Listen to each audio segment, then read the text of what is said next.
Let's dive into 3 diagonal pentatonic phrases and witness the transformation of your guitar playing horizontally as opposed to just vertically.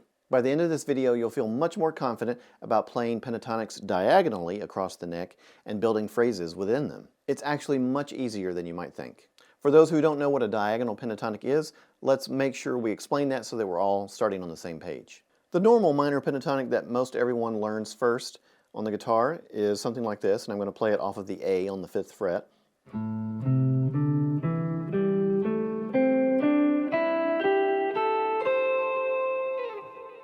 That is the traditional minor pentatonic box shape that most everyone learns as either their first or second scale on the guitar.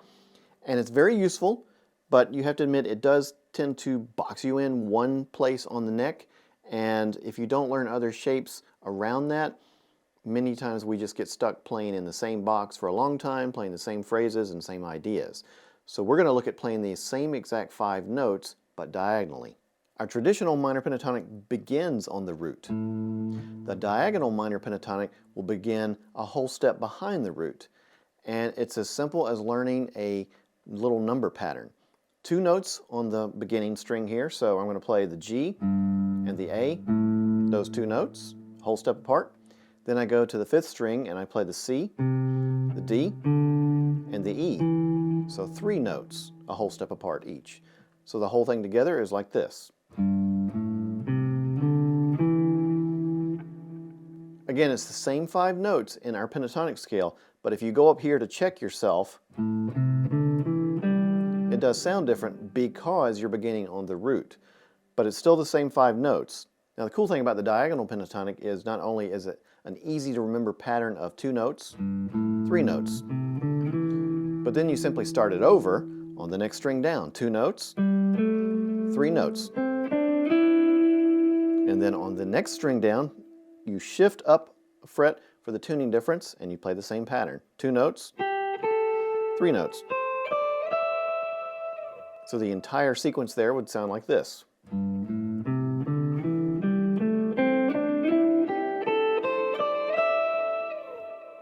Playing the same 5 notes from your minor pentatonic scale now in a diagonal shape is obviously going to open up new phrasing possibilities for you. However, you don't want to end up sounding scalar once again. So let's get started learning 3 phrases to help you navigate the diagonal pentatonic and come up with your own ideas.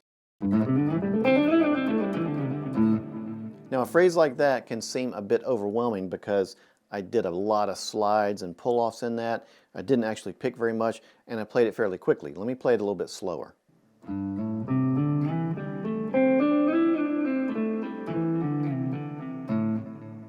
So the point of doing this phrase is not that you would play it like that every single time.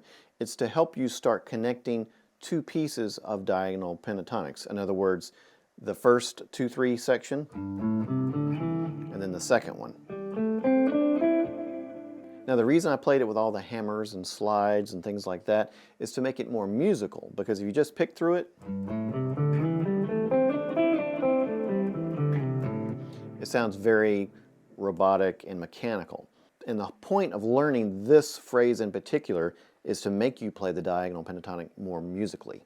Let's talk about how I did that to make it sound a little more interesting. So I actually began with a hammer after I picked the first note. And then I moved up to the next section, hammer, slide, and then the next section, pick note, hammer, the next one, pick note, hammer, slide, and back down.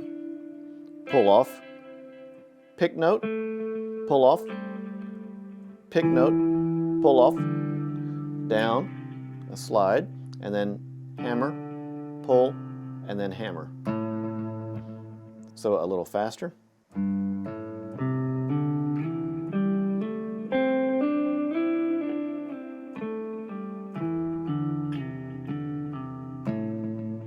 So those are all ideas to help you get through those sections in a more interesting way and not just pick through them, because realistically, when you end up using them, you'll do something like this.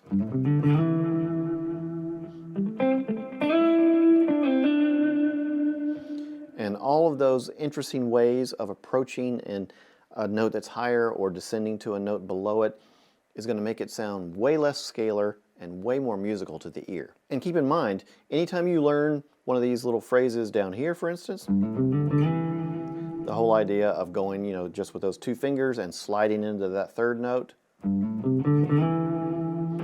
you can do it anywhere else because the shapes are the same.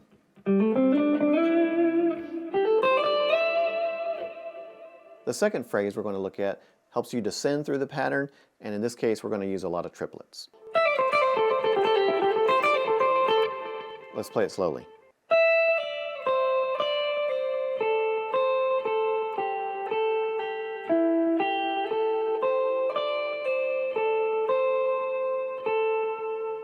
So that's a very cool triplet pattern you can use inside of this phrase, and of course you can use it in any of the other sections of the diagonal pentatonic, but I think it's a really nice way to break things up inside of a pentatonic.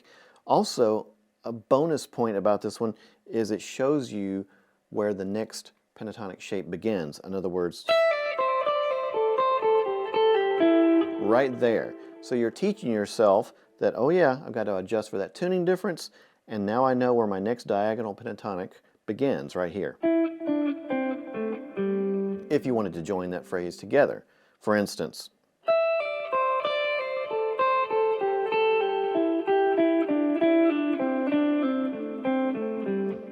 and so on and so forth. It's always great to throw something like triplets into your soloing so that all your soloing is not the same exact rhythms of, just eighth notes and quarter notes and sixteenths.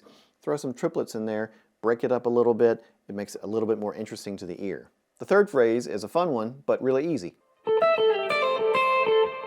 Now, I really like this phrase. It's simple, but it gets you using all 5 notes, and you get to do some really cool slides. And what I do here, slowly, is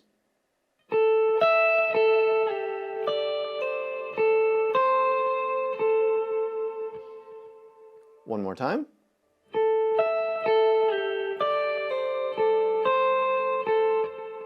Anyways, I think that's a clever way of getting through all 5 notes and teaching yourself those notes. The slides are really cool and bluesy sounding. You could just do those. And you are playing in the pentatonic shape there that you just learned. However, we're leaving this note out. That's why I wanted to at least do this. Then you could do it in the next shape.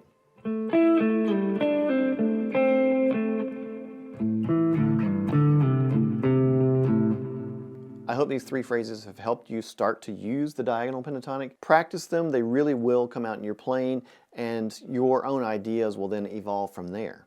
Check down below for the link in the description, and you can download the free tabs that we learned today. If you'd like to support my channel, you can go over to patreon.com/PaulWarrenMusic. There you're going to find not only the tabs for my long-form videos on YouTube, but all of the tabs for my YouTube Shorts and Instagram posts.